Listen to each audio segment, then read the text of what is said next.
नमस्कार, मैं हूं आपके साथ नेहा तिवारी और आप देख रहे हैं जोहार झारखंड। धनबाद से सटे पश्चिम बंगाल के कुल्टी रेलवे स्टेशन में भीषण आग लग गई। इसके चलते हड़कंप मच गया। कहा जा रहा है कि प्लेटफॉर्म पर रखे केबल के ढेर पर आग लगी, जो देखते ही देखते भड़कने लगी। कुछ ही पल में आग की लपटें आसमान छूने लगी। कुछ देर बाद फायर ब्रिगेड की टीम पहुंची और आग पर काबू पाने की कोशिश करने लगी। आग लगने के कारणों का अभी तक पता नहीं चल सका है।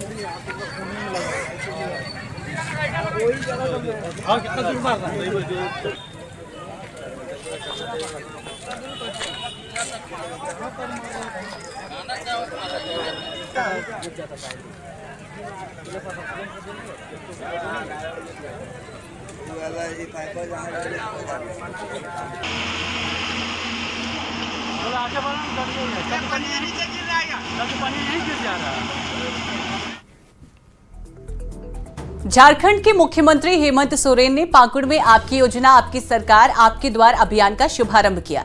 इस मौके पर कृषि बाजार समिति ग्राउंड में जनसभा को संबोधित करते हुए उन्होंने बीजेपी पर जोरदार निशाना साधा। उन्होंने कहा कि बीजेपी उन्हें ईडी से डराना चाहती है, पर वो डरने वाले नहीं, लड़ने वाले नेता है। अगर हिम्मत है तो मुझे सजा दिलवा कर दिखाएं। मैं गीदड़ भग्गी से डरने वाला नहीं, समय आने पर इसका करारा जवाब देंगे। उल्टे सीधे झूठा आरोप लगा करके लोगों को गुमराह किया जा रहा है कि हेमंत सोरेन ईडी सीबीआई से डरता है। अरे भाई, अगर गलत किया है तो हमको बांध करके ले जाओ ना, फांसी पे चढ़ा दो। कौन मना किया है? जरा बांध के दिखाओ, सजा दे के दिखाओ। तुम लोगों की गीदड़ भभकी हम लोगों ने सदियों से सुना है, हमारे पूर्वजों ने सुना है और हम सुन रहे हैं। ये कोई नई बात नहीं है। आप लोगों से भी निपटना हमें आता है। समय आने दीजिए, इसका जवाब सरकार भी देगी और इस राज्य की 3.25 करोड़ जनता भी देगी। 23 साल बुजुर्गों को आप लोगों ने रुलाया है। 23 साल इस राज्य के विधवाओं को रुलाया है। 23 साल इस राज्य के विकलांगों को रुलाया है। गरीबों का शोषण किया है। उनके आंसू पोंछने के बजाय उन पर कोड़े बरसाने का काम किया है। साहिबगंज के भोगनाडीह में झारखंड प्रदेश बीजेपी अध्यक्ष बाबूलाल मारांडी के नेतृत्व में बाइक रैली निकाली गई। इस मौके पर मारांडी ने अमर शहीद सिंधो कान्हू की प्रतिमा पर माल्यार्पण किया। साथ ही विकसित भारत संकल्प यात्रा को सफल बनाने के लिए बाइक रैली को हरी झंडी दिखाई, जो भोगनाडीह से बरहेट बाजार, पंचकठिया और बोरियो होते हुए हरीड़ चरा ग्राउंड तक जाएगी।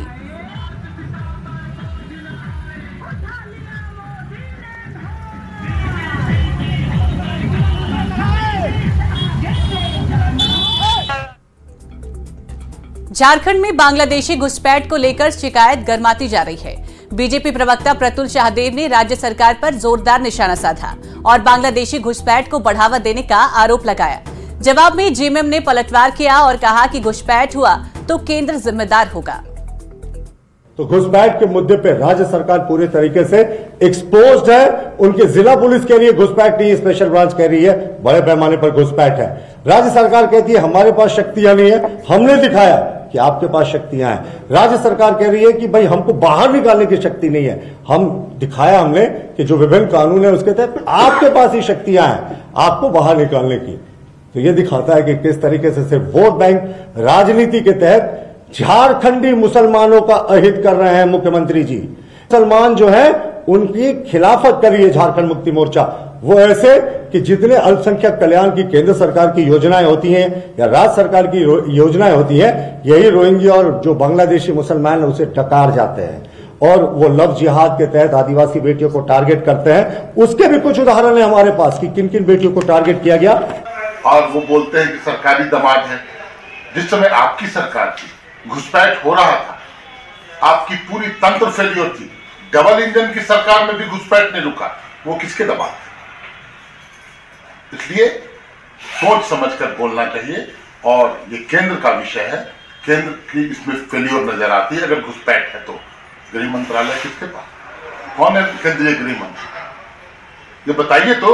उसमें राज्य की पुलिस क्या करती है? बीजेपी ने सीएम हेमंत सोरेन के उस बयान का विरोध किया है जिसमें उन्होंने ओडिशा के राज्यपाल रघुवर दास को घोटालेबाज का मुखिया करार दिया था। बीजेपी के महामंत्री बाल मुकुंद सहाय ने कहा कि रघुवर दास और बाबूलाल मरांडी का कार्यकाल बेदाग रहा है। शिलान्यास हो रहा है और कहते कि दीप प्रकाश आशा की किरण त्याग की दृष्टि हो रहा है। रामगढ़ के राजपप्पा के राजबल्लभ +2 उच्च विद्यालय सांडी के छात्राओं के साथ छेड़खानी का मामला तूल पकड़ता जा रहा है।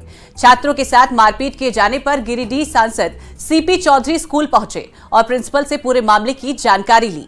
वहीं छात्र छात्राओं से भी बात की। सांसद ने इस मामले पर प्रशासन की ओर से कार्रवाई नहीं किए जाने पर चिंता जताई। साथ ही दोषी पर कार्रवाई नहीं होने पर आंदोलन की चेतावनी दी है। इधर थाना प्रभारी ने दोषियों पर जल्द कार्रवाई का भरोसा दिया है। बच्चों को मारपीट करना, जो लोग स्कूल से छुट्टी में आए और अभी तक प्रशासन के द्वारा जो कोई कार्रवाई नहीं हुआ, ये काफ़ी दुख का विषय है। और मैं प्रशासन को भी चेतावनी देता हूं कि यदि इस पर दोषी पर तुरंत कार्रवाई नहीं किया तो आने वाले समय यह भयावह रूप लेगा। कल बच्चे में झगड़ा हो गया था, इसमें लोग थोड़ा सा बढ़ चढ़ के गार्जियन लोग भाग ले रहे हैं। इसका जांच चल रहा है, आगे बताइए। कितने बच्चे घायल हुए थे सर? घायल हल्का फुल्का चोट लगे हुए करीब 20-22 लड़के। गिरफ्तारी हुई है सर? गिरफ्तारी भी नहीं है। मामला दर्ज हो गया? सभी चल रहा है, अभी चल रहा है, इंक्वायरी चल रहा है। हमारे बच्चे छुट्टी के बाद जा रहे थे और एक भीड़ के द्वारा बच्चों के ऊपर अटैक किया गया लाठी डंडों से, पत्थर से। ये बहुत ही दुखद घटना है, बहुत ही हीनियस क्राइम है हमारे स्कूल के बच्चों के लिए। मैं इस वक्त मौजूद हूँ रजरप्पा थाना क्षेत्र के राजबल्लभ उच्च विद्यालय में। इसी विद्यालय के बच्चों के साथ कल मारपीट की घटना को यहाँ के कुछ शरारती तत्वों ने अंजाम दिया है। आप देख सकते हैं इस तरफ में अभी गिरिडीह के सांसद चंद्र प्रकाश चौधरी भी यहाँ पर प्रशासनिक भवन में यहाँ के प्रिंसिपल से कल की घटना के बाबत जानकारी ले रहे हैं। उन्होंने कहा कि प्रशासन इस मामले में त्वरित कार्रवाई नहीं कर रही है, आरोपियों की गिरफ्तारी नहीं कर रही है। अगर प्रशासन तत्काल यहाँ पर आरोपियों की गिरफ्तारी नहीं करेगी तो आगे आंदोलन किया जाएगा। आप देख सकते हैं उनके कई समर्थक यहाँ पर विद्यालय में भी हैं। आप देख सकते हैं लगातार यहाँ पर लोग पहुँचे हुए हैं। आपको बताना चाहेंगे कि शुक्रवार को स्कूल से लौटते समय यहाँ के छात्र छात्राओं के साथ पास के माइल गांव के एक समुदाय विशेष के लड़कों ने मारपीट की थी, जिसमें करीब 20 बच्चे घायल हो गए थे। उनका इलाज सदर अस्पताल रामगढ़ में किया गया था। कल से ही इस घटना को लेकर के आरोप प्रत्यारोप भी लग रहे हैं। फिलहाल आप देख सकते हैं गिरिडीह के सांसद चंद्र प्रकाश चौधरी, चूँकि इनका ये गृह गांव भी है सांडी, जहाँ ये विद्यालय स्थापित है, वैसे में वे इस घटना को लेकर के काफ़ी गंभीर हैं और प्रशासन से तत्काल कार्रवाई की मांग कर रहे हैं। ऐसे में कहा जा सकता है कि फिलहाल जो अगर प्रशासन समय रहते पर कार्रवाई करती तो मामला इतना नहीं बिगड़ता। जावेद खान, न्यूज़ 18 रामगढ़। न्यूज़ 18 पूछता है, छेड़खानी के आरोपियों पर कार्रवाई कब? विरोध करने पर छात्रों पर हमला क्यों? कार्रवाई में क्यों लापरवाही बरत रही है पुलिस?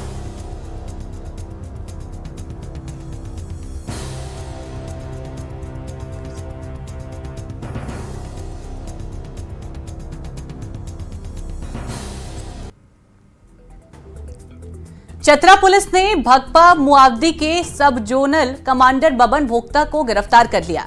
नक्सली बबन भोक्ता किसी बड़ी वारदात को अंजाम देने के लिए नौकडीह से प्रतापपुर की ओर जा रहा था, तभी चतरा पुलिस ने उसे दबोच लिया। उस पर चतरा के अलग अलग थाना क्षेत्र में आधा दर्जन से ज्यादा केस दर्ज है। वो पुलिस के साथ हुए कई मुठभेड़ में शामिल रहा है। उसकी निशानदेही पर पुलिस ने 2 आईईडी बम को डिफ्यूज कर दिया। भाकपा माओवादी के सब जोनल कमांडर बबन भोक्ता और बबन जी, जो प्रतापपुर थाना क्षेत्र का रहने वाला था, उसको गिरफ्तार करने में कामयाबी पाई है।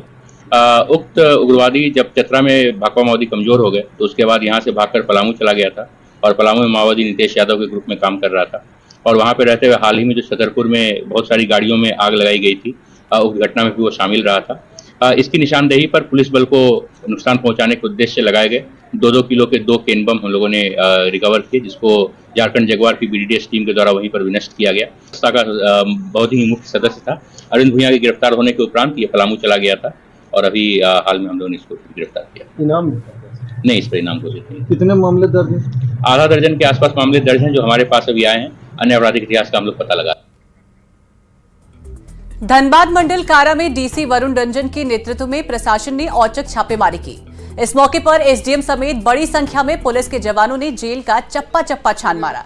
छापेमारी में खैनी की पुड़िया, चम्मच, चाइनीज, झालर लाइट, लाइटर, सिगरेट का खाली डब्बा समेत कई सामग्री जब्त हुई। एसडीएम उदय कुमार ने बताया कि छापेमारी में कोई आपत्तिजनक सामान नहीं मिला है। राज्य सरकार के निर्देशानुसार उपायुक्त महोदय के नेतृत्व में आज औचक निरीक्षण मंडल कारा को किया गया है।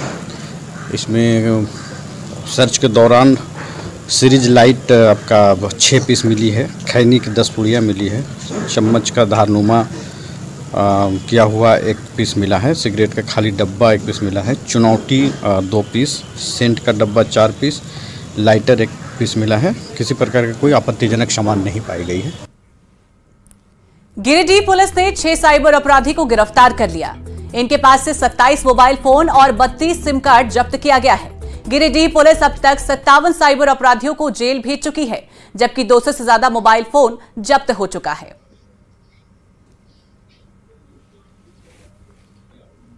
बेंगाबाद और गांडे क्षेत्र में साइबर क्रिमिनल्स कुछ सुनसान स्थान पर बैठकर किसी साइबर ठगी की प्लानिंग कर रहे हैं। इसी के लिए एक संदीप के नेतृत्व में, डीएसपी साइबर के नेतृत्व में एक टीम बनाई गई और टीम ने बेंगाबाद और गांडे थाना क्षेत्र में छापामारी की। छापामारी के दौरान 6 अभियुक्तों की गिरफ्तारी हुई है, जिसके पास से 27 मोबाइल फोन सेट और 32 सिम की प्राप्ति हुई है। उत्तराखंड में उत्तरकाशी के सिलक्यारा सुरंग में 41 मजदूर फंसे हैं, जिनमें झारखंड के 15 कामगार शामिल हैं।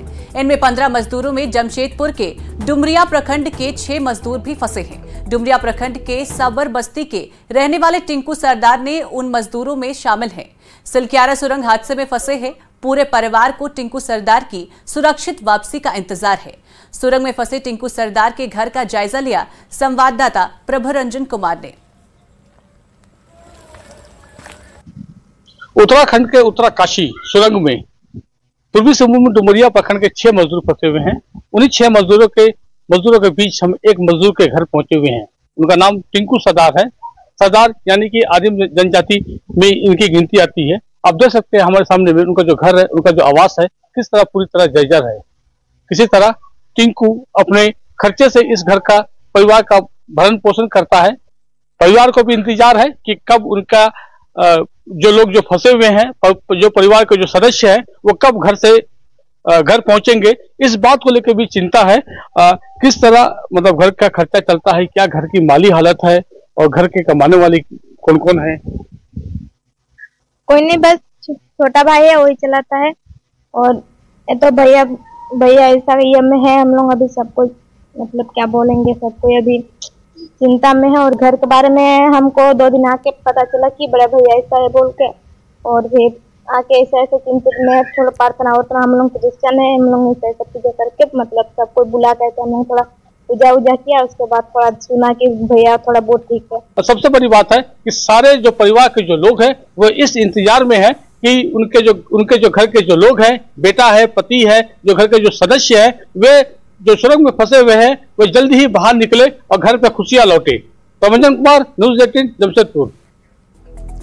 देवघर के रोहिणी में आज उप डाकघर का उद्घाटन गोड्डा लोकसभा सांसद निशिकांत दुबे ने किया।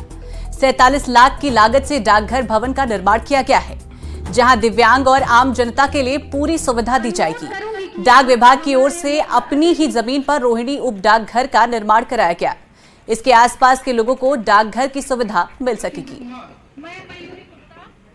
जो डाक विभाग के पास अपनी ज़मीन है, तो उस ज़माने में जो है रोहिणी के पास अपनी ज़मीन थी और ये ज़मीन का जो है डाक विभाग ने बड़ा सदुपयोग किया। उसने पैसा खर्चा किया। रोहिणी जैसे जगह में जो है अपनी बिल्डिंग हो गई डाक विभाग की, और इतनी अच्छी खूबसूरत बिल्डिंग है जिसमें कि दिव्यांग के लिए भी व्यवस्था है, जिसमें आम कस्टमर के लिए भी व्यवस्था है। तो हम सौभाग्यशाली हैं कि आज ये काम हुआ और रोहिणी की जनता को विशेष तौर पर मिला। रांची का डीसी दफ्तर अतिक्रमण का शिकार हो गया। समा हरडाले के ब्लॉक बी के पास खुलेआम कपड़े सुखाए जा रहे हैं। गेट के बाहर तार पर ढेर सारे कपड़े टंगे रहते हैं। इसके चलते डीसी दफ्तर में धोबी घाट सा नजारा दिखाई देता है। कहा जा रहा है कि कलेक्टर परिसर पर कई लोगों ने अवैध कब्जा कर रखा है और वहीं लोग वहां अपना कपड़ा सुखाते रहते हैं। एडीएम ने इस अतिक्रमण को जल्द हटाने की बात कही है। अभी तक नहीं हम लोगों को मिली थी। आप ये मुद्दे को रख रहे हैं तो वहाँ पे गार्ड जो हमारा रहता है उसको हम लोग इंटीमेट करेंगे और देखेगा। वैसे भी गेट के आसपास में जो दुकान वगैरह लगती थी उन सबको पूर्व में ही हटाया गया है। वहाँ पे पार्किंग कोई ना करे इसके लिए गार्ड लगाया गया है और अगर कोई इस तरीके से कपड़ा वपड़ा धोने का काम कर रहा है, सुखाने का काम कर रहा है तो उसे भी हटाया जाएगा। रांची के सीसीएल मुख्यालय में कंपनी का 49वां स्थापना दिवस समारोह मनाया गया। इस मौके पर बेहतर काम करने वाले कई सीसीएल कर्मचारियों को सम्मानित किया गया। झारखंड में सीसीएल के 13 माइनिंग एरिया हैं, जहां चालू वित्तीय वर्ष के लिए तय 84 मिलियन टन की तुलना में 90 मिलियन टन कोयला उत्पादन करने की योजना पर काम चल रहा है, जबकि अगले साल 106 मिलियन टन कोयला उत्पादन का लक्ष्य रखा गया है। प्रति वर्ष हम लोग स्थापना दिवस मनाते हैं और मुख्य कारण रहता है कि हम अपने कामगारों को पुरस्कृत करें, क्योंकि हमारे कामगारों के और हमारे जो अधिकारी हैं उनके बदौलत ही सीसीएल बहुत अच्छा उत्पादन कर रही है। सिमडेगा के CM school of excellence girls school में एक दिन का मेगा ओवरनेंस कार्यक्रम का आयोजन किया। कार्यक्रम में हाईकोर्ट के जज और शिक्षा सचिव मुख्य रूप से उपस्थित रहे। जज ने लैंगिक अपराधों और बाल संरक्षण अधिनियम के संदर्भ में समाज को जागरूक करने के लिए जागरूकता वीडियो करते हुए पॉक्सो एक्ट की जानकारी दी, जिसमें बेटी बचाओ और शिक्षा मीडिया से बचपन बचाओ काफी सराहनीय रहा। 2012 में एक पॉक्सो एक्ट लागू किया गया था। उसमें चाइल्ड अब्यूज़ का प्रोटेक्शन के लिए यह है। स्कूली शिक्षा विभाग इसको इम्प्लीमेंट कर रहा है, स्कूल्स में इसका अवेयरनेस ला रहा है। ये आज स्पेशल बात यह है कि हाईकोर्ट के जज ऑनरेबल जस्टिस अनुवा रावत चौधरी इन्होंने इस पर एक वीडियो को आज रिलीज करके इसके बारे में एक अवेयरनेस लाने की कोशिश किया गया। सिमडेगा में सांसद सुदर्शन भगत ने राम रेखा धाम में कार्तिक पूर्णिमा मेले का उद्घाटन किया। मंदिर के अंदर जाकर भगवान श्री राम और जानकी के विग्रहों के समक्ष बैठकर विधिवत पूजा अर्चना की। महंत अखंड दास जी महाराज से धाम को लेकर बातचीत की। इसी दौरान महंत ने सांसद सहित सभी मेहमान को आशीर्वाद स्वरूप अंग वस्त्र भेंट किया। 3 दिन तक लगने वाले इस मेले में दूसरे राज्य से लाखों की संख्या में श्रद्धालु आते हैं।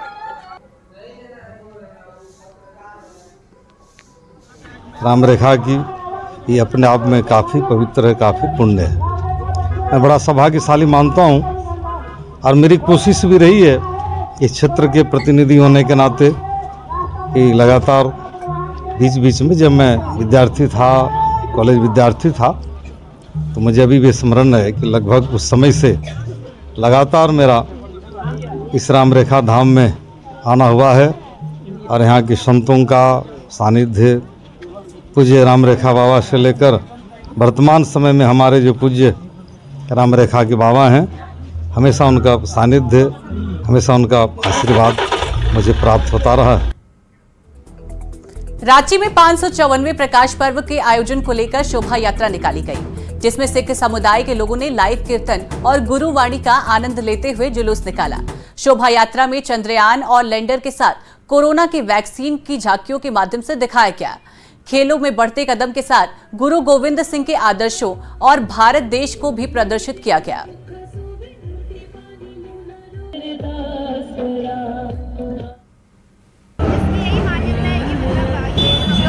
बांट रहे हैं और एक यूनिटी शो कर रहे हैं, जिसमें ये हर धर्म के लोग इसमें शामिल हैं। जरूरी नहीं कि सिर्फ सिखिज्म के, सारे धर्म के लोग शामिल हैं इस रैली में। इसका इंतजार आपको लंबे समय से? हाँ, 1 साल से इसका प्रिपरेशन पूरे साल हम लोग इसको इंतजार करते। 554वां जन्मोत्सव के शुभ अवसर पर शोभा यात्रा निकली है और यह शोभा उतना विशाल है। तरह तरह के खेल भी दिखाए जा रहे हैं, चाहे बच्चे हों, महिला हो, पुरुष हो, वृद्ध हो, इस जुलूस में शामिल हैं।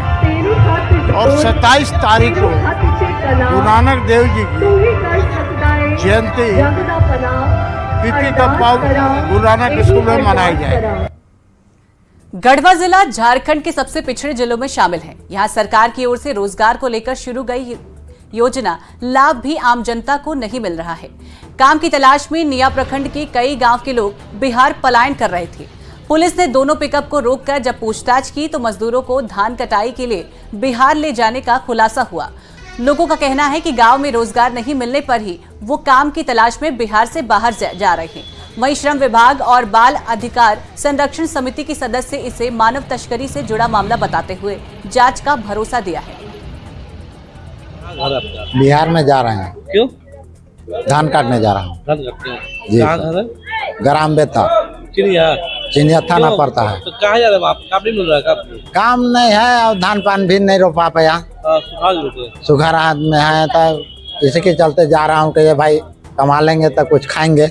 हाँ, ये मानव तस्करी का भी एक सवाल उठता है क्योंकि ये बिना लाइसेंस के ही यहाँ से मजदूरों को ले जा रहे हैं और प्रवासी मजदूर अधिनियम के तहत तो प्रोसिक्यूशन फाइल सीजीएम कोर्ट में श्रम विभाग के द्वारा होगा और कोई भी मजदूर को अगर ले जाता है तो 15 दिन का विस्थापन भत्ता देना पड़ेगा उसके परिवार को जो मजदूर को ले जा रहा है और उनका श्रम विभाग में रजिस्ट्रेशन करना पड़ेगा प्रवासी मजदूर अधिनियम के तहत। दूसरे राज्य में जा रहे हैं बिहार में और ये जो 4 आदमी जो हैं लेके जा रहे हैं, ये लोग औरंगाबाद के ही हैं। ये लोग लेने आए थे लोग को और उसमें विशेष जो है अभी हम लोग जांच कर रहे हैं। जांच करने के बाद जो भी बात होगी वो सब बताया जाएगा। इस बुलेटिन में बस इतना ही। बाकी खबरों के लिए देखते रहें न्यूज़ 18 बिहार झारखंड।